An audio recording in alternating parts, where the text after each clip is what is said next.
이번 영상은 집에서 진돗개를 키워오면서 힘들었던 점에 대해 이야기해보려고 합니다. 지극히 제가 경험했던 내용과 제 생각을 정리해본 영상입니다.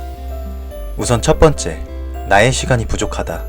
아침 저녁으로 하루 2번 이상 녀석과 산책을 하는 견주로서 출근 시에는 아침 출근 전 산책을 시켜야 하기 때문에 1시간은 일찍 일어나야 했었습니다. 때문에 몸이 적응되기 전까지는 더 자고 싶은 마음과 피곤함으로 인해 녀석과의 아침 산책이 스트레스로 느껴지는 경우도 많았었습니다. 사실 아침에 1시간이나 더 일찍 일어나 출근 전에 산책을 한다는 것은 보통 힘든 일이 아니었습니다. 정말 엄청 힘들었습니다. 그렇기 때문에 매일 아침에 항상 피곤했었습니다. 주말은 빼고. 그리고 저녁 산책 같은 경우에도 퇴근 후 술자리가 있거나 약속이 있어서 귀가가 늦어지게 되면 집에 가서 바로 씻고 자고 싶겠지만 산책이라는 의무가 남아있습니다. 마치 숙제처럼 느껴질 때도 있었는데요. 이 녀석은 실외 배변을 하기 때문에 녀석을 위해서는 아무리 내 몸이 피곤하거나 아픈 날에도 무조건 산책을 시켜줘야 합니다. 생각하기 나름이겠지만 피로가 쌓이면 스트레스로 느껴질 때도 있을 것이고, 어떤 때는 반대로 녀석이 좋아하는 모습을 보면서 새벽 공기를 마셔보면 이 녀석 덕분에 운동도 하고 좋지 뭐 라며 저 자신을 위로할 때가 있었습니다. 참, 그리고 제가 집에 늦게까지 들어오지 않으면 녀석이 밥도 잘 안 먹고 계속 저를 기다리고 있기 때문에 요 녀석이 신경 쓰이고 걱정이 되게 합니다. 여기서 중요한 것은 제가 연애를 하지 못하는 이유가 바로 이거 패스. 그냥 웃자고 한 말입니다. 두 번째, 가족들과의 갈등이 생길 수가 있습니다. 지금 생각해보면 지나간 오래전의 일들이라 웃으며 편하게 말할 수 있겠지만 여러 가지 일들이 있었습니다. 처음에 이 녀석을 집에 데려온 것은 부모님께 허락을 받고 데려온 것이 아니었습니다.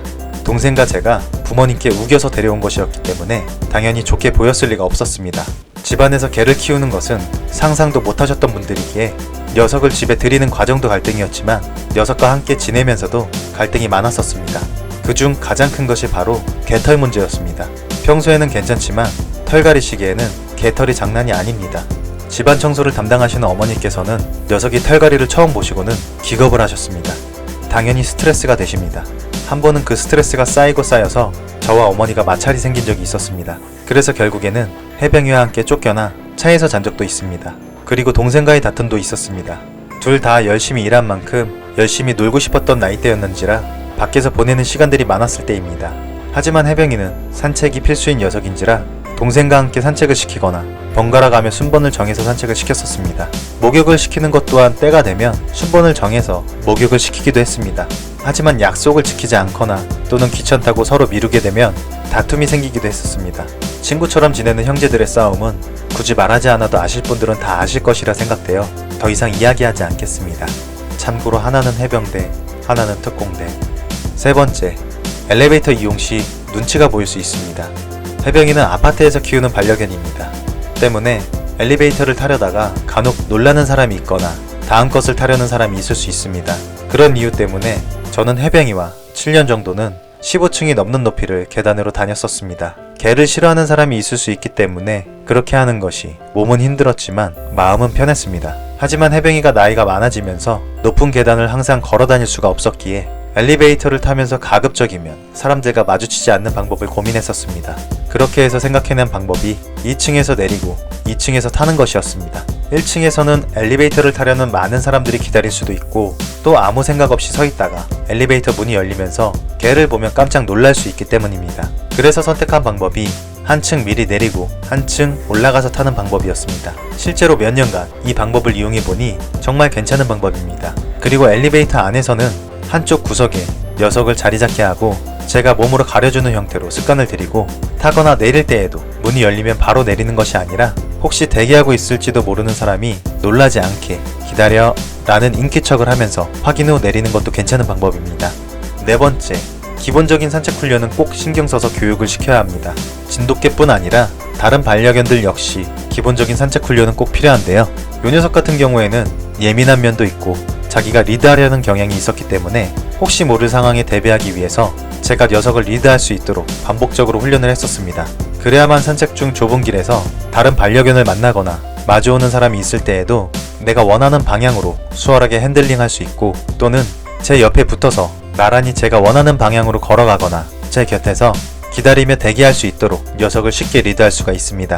때문에 수월하고 안전한 산책을 위해서는 기다려, 가자, 이쪽, 안 돼 등 기본적으로 산책에 필요한 교육을 견주가 신경 써서 직접 가르쳐야 합니다. 녀석에게 가장 좋은 훈련사는 견주 자신이기 때문입니다. 또 야외 산책 시에는 항상 반려견보다 주변을 더 넓게 보고 숲이나 안 보이는 곳까지 생각하며 신경을 써야 할 것입니다. 그리고 마지막으로 5번째, 반려견을 키우고 싶어 하시는 분들께 조심스레 드리고 싶은 이야기입니다.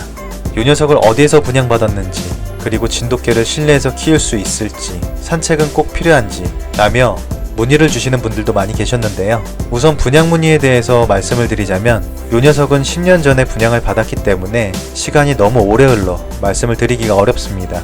다만 진돗개 분양을 희망하시는 분들께 감히 제가 조심스레 말씀을 올리자면 유기견 입양은 어떠실지 한번 고민해 주십사 하고 말씀드리고 싶습니다.